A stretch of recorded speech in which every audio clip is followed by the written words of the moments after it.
Hey guys, I am Anshul. आज मैं आपके सामने एक और नए वीडियो के अंदर प्रकट हो चुका हूँ। और फ्रेंड्स, इस वीडियो के अंदर हम बात करने वाले एक नए टॉपिक की, दैट इज कैलकुलस। फ्रेंड्स, ये टॉपिक हमारे बेसिक मैथमेटिक्स में आता है इन क्लास 11th। और फ्रेंड्स, एक बहुत इंपॉर्टेंट चीज़, हम लोग जब कैलकुलस नाम सुनते हैं 10th के बाद में डायरेक्ट 11th में आके हमें बिल्कुल भी आइडिया नहीं होता है। मोस्ट मतलब ज़्यादातर हम में से जो स्टूडेंट्स होते हैं उनको बिल्कुल भी आइडिया नहीं होता है कि कैलकुलस है क्या चीज़। हम वो सुन के ही सोचने लगते हैं कि ये बहुत ज़्यादा कॉम्प्लेक्स चीज़ है।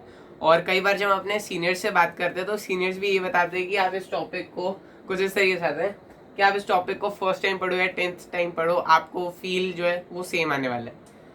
तो फ्रेंड्स, ट्रस्ट मी, मैं इस टॉपिक को इस तरीके से एक्सप्लेन करूंगा that you will be very clear with the concept और आप आराम से समझ पाएंगे चीज़ों को जो कि इस टॉपिक के अंदर। ये टॉपिक बहुत सिंपल है। कुछ चीज़ें ऐसी होती है जिनका नाम कॉम्प्लेक्स लगता है but they are very simple. उनमें से एक ये टॉपिक है। मैं आपको डायरेक्ट इस पर नहीं लेके जाऊंगा। कुछ में हम में से कुछ को शायद पता हो इसके बारे में, इसकी बेसिक चीज़ों के बारे में, बट मतलब हम में से ज़्यादातर जो स्टूडेंट्स हैं वो 10th से 11th में आए हैं। सो उनको एक बेसिक आइडिया पता होना चाहिए कि ये इसकी शुरुआत कहाँ से होती है, ये आया कहाँ से। सो मैं इसकी शुरुआत करना चाहूँगा इससे, that is average rate of change of y with respect to x, that is delta y by delta x. अब ये होता क्या है फ्रेंड्स, जब हम लोग बात कर रहे हैं कि कोई भी फिजिकल क्वांटिटी है, फिजिकल क्वांटिटी चेंज में एक चेंज आ रहा है विद रिस्पेक्ट टू टाइम। मतलब फॉर एग्जांपल एक बंदा है, वो रनिंग कर रहा है। अब वो 50 किलोमीटर पर आवर की स्पीड से रन कर रहा है। दैट मीन्स वो 1 घंटे में 50 किलोमीटर कवर करेगा। उसी तरीके से फ्रेंड्स, जब हम एक्सेलरेशन की बात करते हैं, that is rate of change of velocity. So acceleration, जैसे कि हमने एक्सेलरेशन ड्यू टू ग्रेविटी पता होगा कि इट इज 10 मीटर पर सेकेंड स्क्वायर। तो उसका मतलब क्या होता है, मीटर पर सेकेंड स्क्वायर। हम में से बहुत को ये नहीं पता होता है but let me tell you guys, इसका ये मतलब होता है कि 1 सेकेंड के अंदर उस ऑब्जेक्ट की स्पीड 1 मीटर पर सेकेंड इंक्रीज हो जाएगी। या अगर नेगेटिव ऑफ 1 मीटर पर सेकेंड है, दैट मीन्स हर सेकेंड उसकी स्पीड, उस ऑब्जेक्ट की स्पीड, वेलोसिटी, उस ऑब्जेक्ट की वेलोसिटी 1 मीटर पर सेकेंड से डिक्रीज हो जाएगी।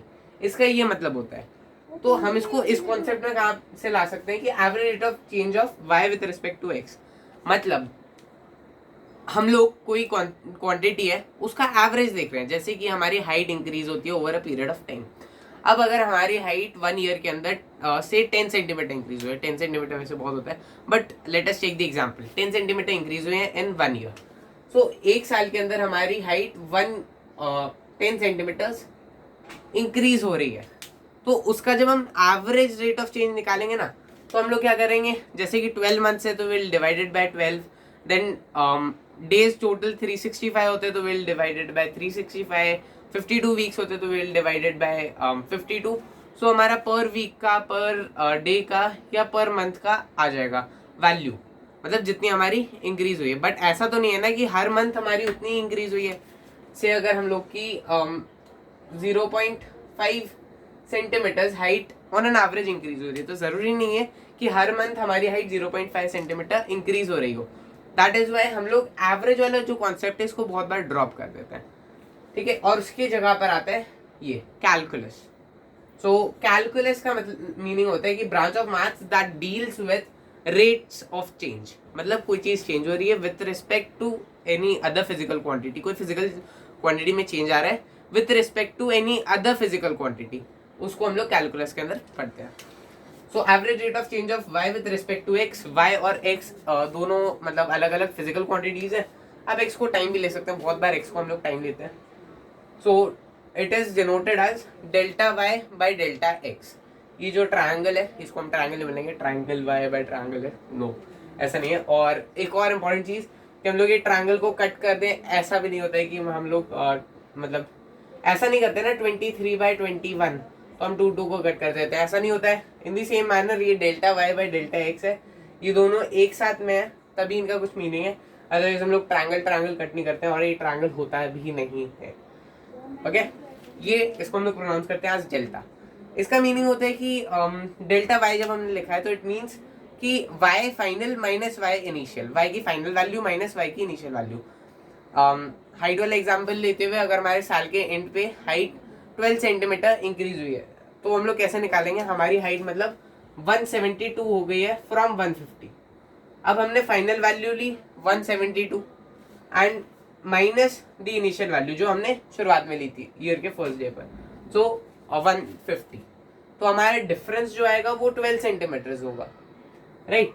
और टाइम नीचे y final minus y initial, so 10th year जो है उसमें हमने स्टार्ट किया और 11th ईयर पे हमने खत्म किया, मतलब सॉरी ये 11 आएगा, 11 हमारा फाइनल है and x initial will be 10 time की अगर हम बात कर रहे हैं तो 1 ईयर का डिफरेंस आया, तो 12 सेंटीमीटर्स पर ईयर का डिफरेंस आ रहा है, that is the average rate of change of height with respect to time. Then हम कैलकुलस पर आते हैं। अब फ्रेंड्स आई होप आपको ये वाला कॉन्सेप्ट क्लियर है, अब हम कैलकुलस पे आराम से आ सकते हैं। अब फ्रेंड्स हमने जैसे बात किया कि हर महीने हमारी हाइट उतनी नहीं चेंज हो रही है जितना हमारे एवरेज वैल्यू आ रही है। एवरेज अगर हमारे 0.5 सेंटीमीटर आ रहा है तो ज़रूरी नहीं है कि हमारे फर्स्ट मंथ में और सेकेंड मंथ में या सारे मंथ्स में 0.5 सेंटीमीटर का हाइट में चेंज आया हो, ये ज़रूरी नहीं है। हो सकता है किसी मंथ में 0.1 का चेंज आया हो सकता है किसी मंथ में 0.7 का चेंज आया हो, बट ऑन एन एवरेज 0.5 है। तो हम लोग हर चीज़ में एवरेज नहीं ले सकते। जैसे कि हमारी जो कार्स होती है उनमें स्पीडोमीटर लगा हुआ होता है, तो हमें इंस्टेंटेनियस स्पीड बताता है। दैट मीन्स उस पर्टिकुलर टाइम पीरियड में, उस पर्टिकुलर टाइम पे जब हम लोग स्पीड का नीडल देखते हैं तो वो मतलब मूव करते रहते हैं, ऐसा नहीं ना वो हमें एवरेज वैल्यू दे रही हो। हम उस टाइम पे एवरेज वैल्यू का कोई यूज़ नहीं है उस पर्टिकुलर टाइम पे, उसमें हमें इंस्टेंटेनियस वैल्यूज जो है उसकी रिक्वायरमेंट होती है, उसके लिए कैलकुलस इज इम्पॉर्टेंट। तो कैलकुलस मैंने आपको बताया it is the branch of maths that deals with rates of change. Calculus के फ्रेंड्स दो पार्ट्स हैं जो हम लोग पढ़ने वाले हैं। First is differential calculus and the second one is integral calculus. अब नाम से हम इनको जज नहीं कर सकते, अभी हम लोग इनके बारे में बेसिक आइडिया लेंगे, हमें ज़्यादा इन डेप्थ नहीं पढ़ना है। हम 12th के अंदर भी डिफरेंशिएशन इंटीग्रेशन के बारे में पढ़ेंगे, तो हम लोग को बस एक बेसिक आइडिया लेना है so that we can solve the problems in physics. Physics में इसका बहुत ज़्यादा रिक्वायरमेंट होता है, जैसे कि हम लोग का रेक्टिलिनियर मोशन या फिर motion straight line, in concept in topics के अंदर डिफरेंशिएशन का बहुत ज़्यादा यूज होता है। उस कॉन्सेप्ट में हम लोग अप्लाई कर पाएँ इसलिए हम लोग पढ़ रहे हैं। डिफरेंशियल कैलकुलस में क्या आता है friends, it deals with the instantaneous rate of change of one variable with respect to another variable. जैसे कि हमने यहाँ पर बात की delta y by delta x था, ये एवरेज रेट ऑफ चेंज था, बट डिफरेंशिएशन के अंदर हम लोग बात करते हैं इंस्टेंटेनियस चेंज की, मतलब एक बहुत छोटे टाइम पीरियड के अंदर मतलब अगर आप टाइम को लें तो बहुत कम टाइम के अंदर कितना चेंज आया है एक फिजिकल क्वांटिटी के अंदर। टाइम हम लोग मान सकते हैं एक वेरिएबल है और दूसरा हमारा कुछ और वेरिएबल है, से हाइट, तो बहुत ही माइन्यूट मतलब टाइम पीरियड के अंदर कितना चेंज आ रहा है हाइट के अंदर, that we calculate from the differentiation. So इसके हम लोग कुछ फॉर्मूले और कुछ प्रॉपर्टीज वगैरह देखेंगे, कुछ रूल्स और देखेंगे, जिनसे चीज़ें जो है वो क्लियर हो जाएंगी। हमें ज़्यादा इसके कॉन्सेप्ट और प्रूफ्स पर नहीं जाना है अभी। Second is integral calculus.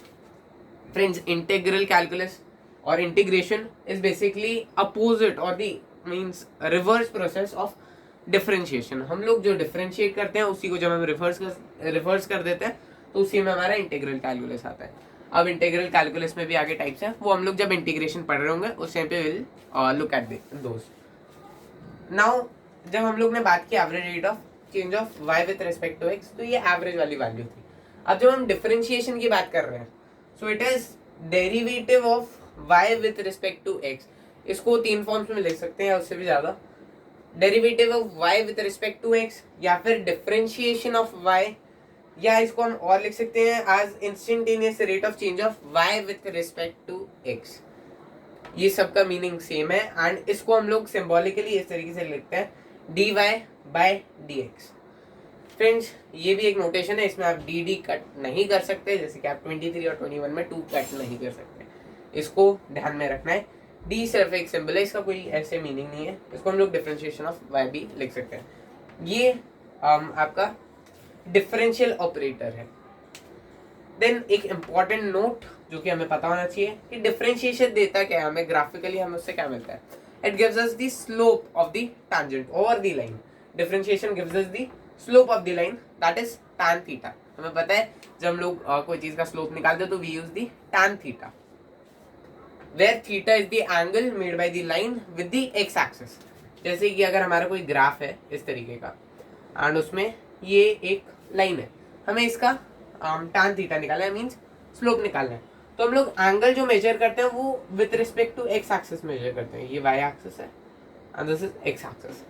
X axis के रिस्पेक्ट में हम लोग मेजर करते हैं, मींस यहाँ से हम स्टार्ट करेंगे पॉजिटिव एक्स एक्सिस एंड यहाँ पे हम एंड करेंगे, दैट मीन्स ये थीटा है, राइट। हम लोग वाई से मेजर नहीं कर सकते, या फिर अगर एक्स एक्सटेंडेड है तो हम लोग यहाँ से मेजर नहीं कर सकते, दैट विल बी रॉन्ग। हम लोग पॉजिटिव एक्स एक्सिस से उसका जो एंगल है उसको मेजर करते हैं इस तरीके से, ओके।